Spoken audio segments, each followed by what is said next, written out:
Hagamos un ejercicio mental. Tomemos una hoja de papel y un lápiz. Inmediatamente al tener el lápiz y el papel vamos a escribir o dibujar lo primero que se nos venga a la mente. Sin organizar ideas, sin ser lógicos, solo dejen que el subconsciente tome el control. ¿Preparados? Comencemos.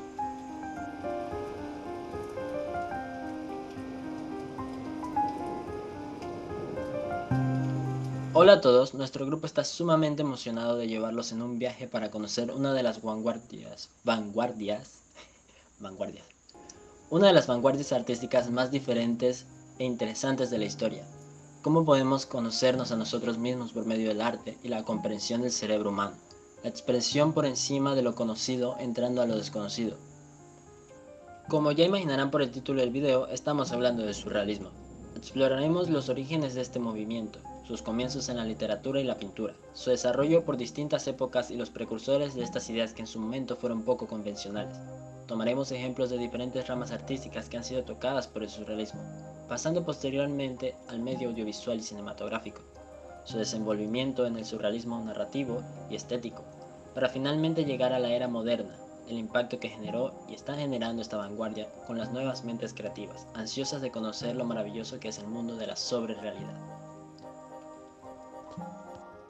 Después de todo, se deben estar preguntando, ¿qué rayos es el surrealismo?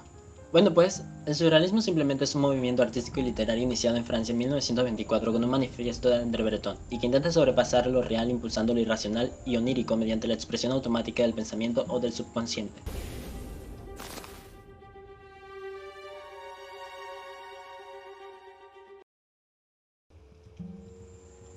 Para los surrealistas, la obra nace del automatismo puro, es decir, cualquier forma de expresión en la que la mente no ejerza ningún tipo de control, intentando plasmar por medio de formas abstractas o figurativas las imágenes de la realidad más profunda del ser humano, el subconsciente y el mundo de los sueños.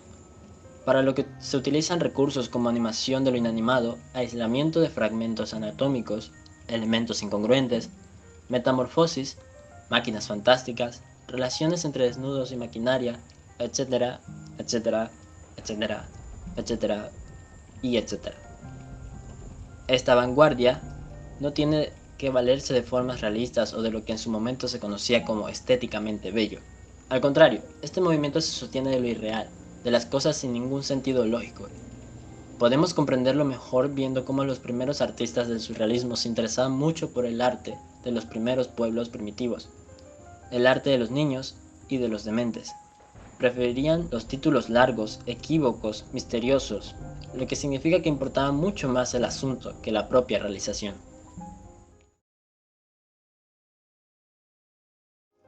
Para poder entender la intención del movimiento surrealista hay que conocer acerca de sus primeras representaciones. El surrealismo es una de las vanguardias, las cuales se esparcieron por Europa a inicios del siglo XX, y hasta el día de hoy se siguen utilizando sus ideas. Cada uno de los movimientos artísticos, como el cubismo, ultraísmo y dadaísmo, tienen el objetivo de crear un cambio en las mismas costumbres, dejar de seguir un solo patrón tradicional que limita la imaginación y libertad creativa. Al tener tantas maneras de crear obras, uno puede escoger lo que más le llame la atención y los límites se expanden. Este movimiento en específico fue iniciado por el francés André Breton, surgió entre 1921 y 1923. En esta época, las ideas políticas estaban cambiando constantemente. Para expresar lo que pensaban en el momento, varias personas se unieron en un grupo junto a Breton para escribir lo que se conoce como el primer manifiesto surrealista, el cual se publicó en 1924. Este manifiesto hablaba acerca de los sueños y cómo deberíamos liberar nuestra mente y aceptar lo que se consideraba como irracional, para poder ir más allá de lo que es llamado objetivo.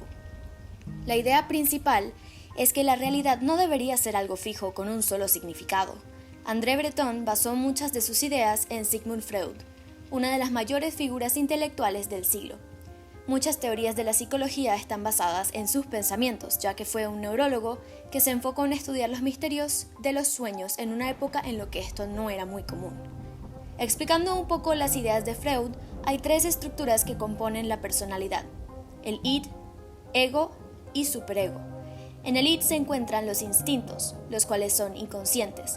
El ego se trata de la racionalidad, la cual es consciente. El superego se basa en principios y reglas que llevan a tomar decisiones morales. La más importante de estas cuando hablamos de mantener un balance es el ego. Freud creía que los recuerdos y emociones que son previamente reprimidos por la mente en las secciones que mencioné son liberados mediante los sueños. Se pueden interpretar los sentimientos y acciones de muchas maneras para llegar mucho más allá y descubrir los misterios que guarda la mente humana. Rápidamente, las ideas surrealistas pasaron a ser representadas en obras de todo tipo, principalmente en la pintura. La figura que es probablemente la más reconocida cuando se habla del género surrealista es Salvador Dalí, un escritor y pintor español. A diferencia de otros, Dalí se identificaba completamente con el surrealismo. Su aspecto podría parecer extraño a la vista de muchos, pero justo de eso se trataba el movimiento si lo vemos de cierta manera. Él buscaba la forma de involucrarse en todos los ámbitos artísticos como el diseño, la moda, el cine, entre otros. La primera de sus obras que me gustaría mencionar es La persistencia de la memoria. Muestra relojes como si fueran maleables y también se pueden observar hormigas. Se expresa como el tiempo en el inconsciente puede percibirse de una manera diferente o puede cambiar en nuestra búsqueda para escapar de la realidad. Otro ejemplo vendría siendo La tentación de San Antonio. Se muestran varias tentaciones terrenales presentadas de una manera fantástica ante el santo. Con estas obras ya podemos tener una idea de cómo Dalí presenta sus ideas. René Magritte fue un pintor belga que podría parecer inspirado en el realismo cuando se observan sus obras. Podemos reconocer sus pinturas al ver un objeto colocado sobre el rostro de una persona. Esa decisión por parte de él nos hace cuestionar el significado detrás. Su pintura, Los amantes, transmite un mensaje de incertidumbre. Puedes conocer a alguien, pero ¿realmente sabes lo que piensan, lo que desean? Tenemos a Max Ernst. Fue un pintor alemán muy importante para el movimiento surrealista. Inventó técnicas para la pintura llamadas frottage, consistía de frotar un objeto con textura sobre el lienzo, y grattage, la utilización de pigmentos de forma seca sobre el lienzo o la madera. Pretendía hacer lo inesperado, experimentando a partir del subconsciente. Algunas de sus obras son El ángel del hogar y Aquis submersus. Entre las primeras obras audiovisuales del surrealismo tenemos a The Seashell and the Clergyman, un mediometraje dirigido por Germain Dulac. Esta pieza audiovisual se estrenó en 1928. Cuenta la historia de un clérigo que tiene que superar a monstruos provocados por sus deseos internos al ver a una mujer. Luis Buñuel fue el director español muy reconocido por sus películas surrealistas que representan los deseos inconscientes de las personas. Su obra en conjunto con Dalí, Un perro andaluz, fue una influencia clave en el género del surrealismo.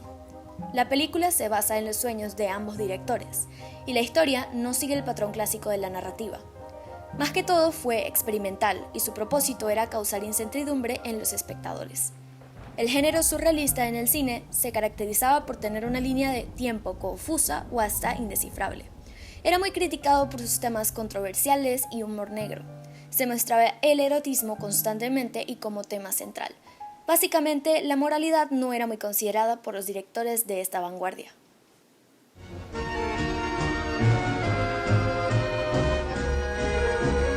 Muy buenas noches, profesor, compañeros todos. Mi nombre es Luis Lozala. Me ha tocado la parte de la evolución del surrealismo en la cinematografía, nuevos movimientos y artistas importantes surrealistas modernos. Los artistas surrealistas estaban interesados en el cine como medio de expresión. A medida que el cine continuó desarrollándose en la década de 1920, muchos surrealistas vieron en él una nueva oportunidad para retratar lo ridículo como racional. Los artistas surrealistas se dieron cuenta de que la cámara fotográfica podía capturar el mundo real de una manera soñadora que sus bolígrafos y pinceles no podían. Para los surrealistas, la película les dio la capacidad de desafiar y moldear los límites entre fantasía y la realidad, especialmente con el espacio y el tiempo. Como los sueños que deseaban, el cine no tenía límite ni reglas. El cine proporcionaba ilusiones más convincentes de su rival más cercano, el teatro, y la tendencia de los surrealistas a expresarse a través del cine era un signo de confianza en la adaptabilidad del cine a los movimientos y exigencias del surrealismo.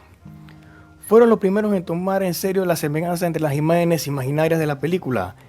Luis Buñuel dijo: la película parece ser la imitación involuntaria del sueño. Los cineastas surrealistas intentaron redefinir la conciencia humana de la realidad, al ilustrar que lo real era poco más de lo que se percibía como real. Esa realidad no estaba sujeta a los límites más allá de lo que la humanidad le impuso. Breton alguna vez comparó la experiencia de la literatura surrealista con el punto en el que el estado de la vigilia se une al sueño. Su analogía ayuda a explicar la ventaja del cine sobre los libros al facilitar el tipo de liberación que los surrealistas buscaban de sus expresiones diarias. La modernidad de la película también atraía. Los críticos han debatido si la película surrealista tiene un género distinto. El reconocimiento de un género cinematográfico implica la capacidad de citar muchas obras que comparten rasgos temáticos, formales, estilísticos. Referirse al surrealismo como un género implica que hay una repetición de elementos y una fórmula genérica, reconocible que describe su composición. Varios críticos han argumentado que debido al uso del surrealismo de lo irracional y no psiquítico, es imposible que las películas surrealistas constituyan un género. Si bien hay numerosas películas que son expresiones reales del movimiento, muchas otras películas que han sido clasificadas como surrealistas simplemente contienen fragmentos surrealistas.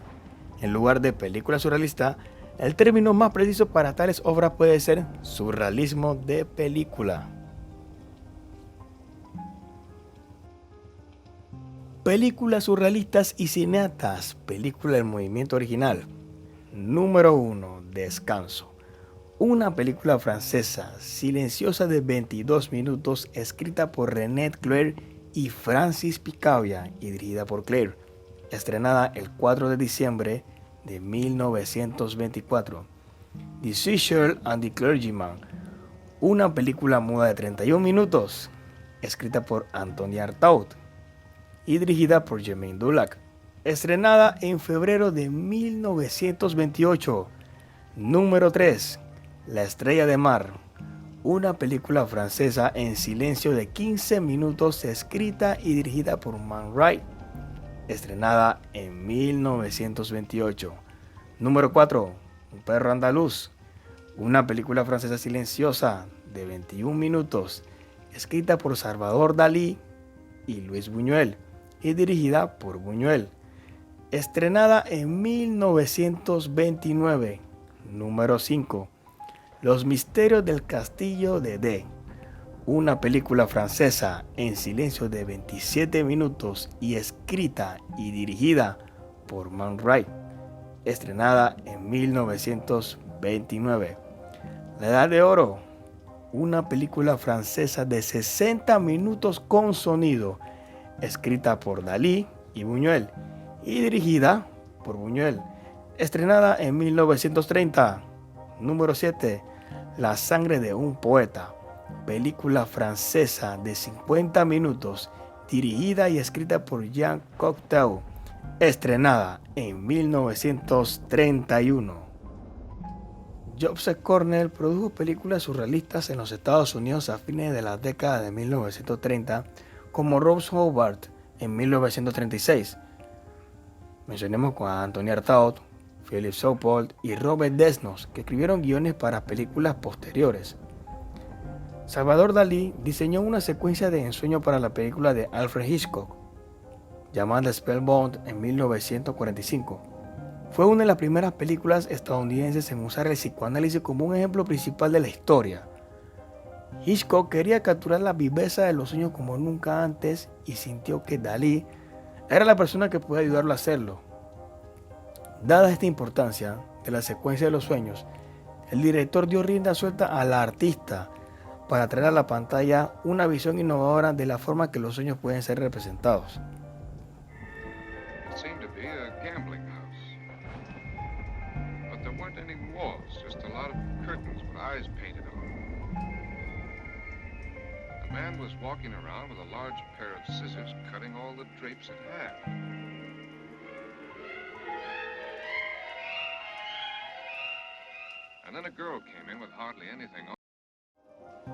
Ahora pondremos como ejemplo, el cual es para muchos el primer filme animado surrealista. Se trata de El Rey y el Pájaro de 1980, dirigido por el animador francés Paul Grimold. Este filme es una adaptación libre del cuento La Pastorcita y el Desollinador, del escritor Hans Christian Andersen. Esta película originalmente sería titulada como la obra en la que está basada, y era una colaboración de Grimold con el poeta Jacques Prévert desde 1948, hasta que su producción se detuvo inesperadamente. En 1952, la película fue estrenada incompleta por su productora, sin el permiso de ambos creadores, cosa que a ninguno de ellos agradó. Durante las décadas de los 60s y 70s, Grimold logró obtener los derechos del filme y ambos pudieron completarlo en el producto que es hoy, queriendo decir que esta película tomó 30 años en realizarse, desde que inició su producción hasta que finalmente se estrenó el 19 de marzo de 1980. La historia se sitúa en el reino ficticio de Taquicardia, donde el tirano rey de allí desea casarse con una bella pastora. Sin embargo, la pastora está enamorada de un joven desollinador, quien también la ama. Juntos deberán escapar del rey con la ayuda de un enorme pájaro, quien es el peor enemigo del rey. La trama es bastante simple, una trama digna de un típico cuento de hadas. No obstante, es en la ejecución en donde la película se luce. Las leyes de la lógica y el sentido se rompen por completo en un reino automatizado, donde los animales hablan, los juguetes bailan y las pinturas cobran vida. Los elementos surrealistas, sumados su música, caracterización y dirección artística, son los que hacen a esta cinta una obra maestra de la animación y un buen ejemplo de la implementación del surrealismo en la animación. En la actualidad, aunque no está en su auge, el surrealismo ha influido en diversas películas y continúa haciéndolo. También ha sido una buena idea para los realizadores de cortometrajes incluirlo, lo cual, más que una forma de expresión, se ha vuelto una tendencia. Algo que se valora mucho en el surrealismo actual es que gracias a las nuevas tecnologías y avances con los que se cuentan, las producciones pueden narrar de formas incluso más impredecibles de los que se nos presenta en el surrealismo a principios de los años 20 y 50. Películas como lo son el largometraje animado Destino, de Walt Disney, el filme de misterio The Naked Lunch, de David Cronenberg, o el thriller psicológico Donnie Darko, de Richard Kelly. Son otros claros ejemplos de implementar elementos surrealistas a la vez que se desea contar una historia, usando fórmulas más actuales. Sin duda, este movimiento no conoce límites y sigue impulsando la imaginación a nuevas fronteras, dejándose guiar por lo que sueña o piensa en el momento, alterando realidades a su antojo y no conociendo lógica alguna en la manera en la que se nos presenta.